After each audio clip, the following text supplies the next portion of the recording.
దినోత్సవ శుభాకాంక్షలు. ప్రతి సంవత్సరం నవంబర్ 26న ఇండియా రాజ్యాంగ దినోత్సవాన్ని జరుపుకుంటోంది. దీన్నే సంవిధాన్ దివస్ అని కూడా అంటారు.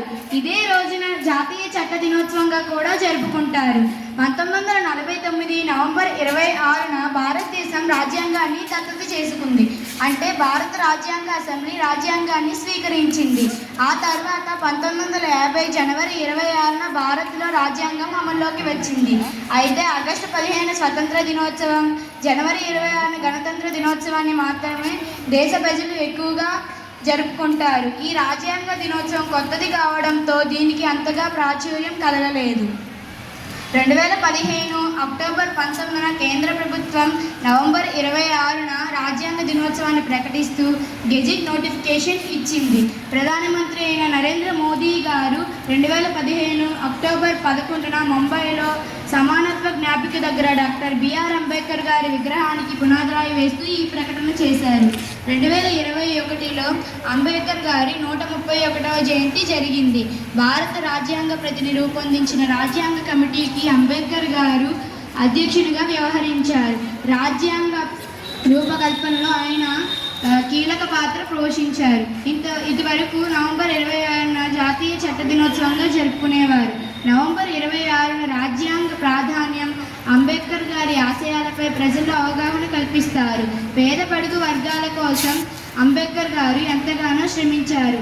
ఆయన జీవితాన్ని ధారపోశారు. చిన్నప్పటి నుంచి ఎంతో కష్టపడి చదువుకున్నారు. ఎన్నో కష్టాలను ఎదుర్కొన్నారు.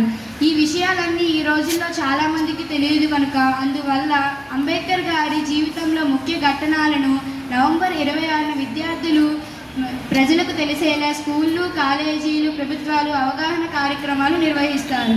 నాకు ఈ అవకాశం ఇచ్చినందుకు పెద్దలకు ధన్యవాదాలు తెలుపుతూ ముగిస్తున్నాను. రాజ్యాంగ దినోత్సవాన్ని ఒక పండగలాగా జరుపుకోవడం ఇవన్నీ కూడా ఇంతకుముందు కూడా రేఖా మేడం గారు నాకు చెప్పున్నారు. చక్క శిరీష కూడా చాలా చక్కగా చెప్పింది.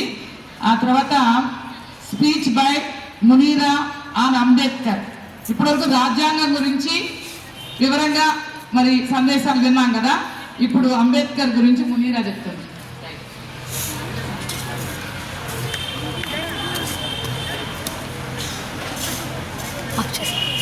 రాజ్యాంగ పితామహుడు అయిన శ్రీ అంబేద్కర్ గురించి చెప్పబోతున్నాను. భీమ్రావ్జీ అంబేద్కర్ డాక్టర్ బాబాసాహెబ్ అంబేద్కర్గా సుపరిచితుడు. ఈయన 1891లో జన్మించారు. ఈయన ప్రముఖ భారతీయ న్యాయవేది. ఈయన మన భారతదేశపు మొట్టమొదటి న్యాయమంత్రి.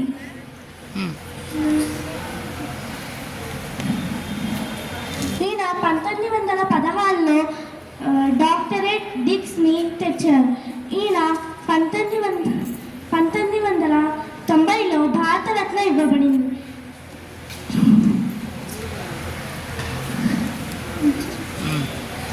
ఈయన 1956లో అనారోగ్యం కారణంగా మరణించారు.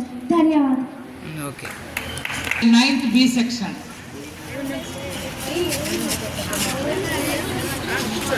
ఆరోగ్యం నాటికి తర్వాత అది ఉంటుంది. మన ఇంటి ఆరోగ్యం skit by 7th class A section విద్యార్థులు. 7th క్లాస్ ఏ సెక్షన్ విద్యార్థులు మన ఇంటి ఆరోగ్యం ప్రదర్శిస్తారు. చూడండి, రాజ్యాంగ దినోత్సవం సందర్భంగా ఈ స్కిట్ ఏంటి అనుకుంటున్నారేమో. ముందు మనకు అవసరమైంది ఏం చెప్పండి? ఆరోగ్యమే కదా. ఆరోగ్యం గురించి మీరందరూ ఆరోగ్యంగా ఉండాలి అనే సందర్భంగా మరి ఈ స్కిట్ని ప్రదర్శించడం జరుగుతుంది.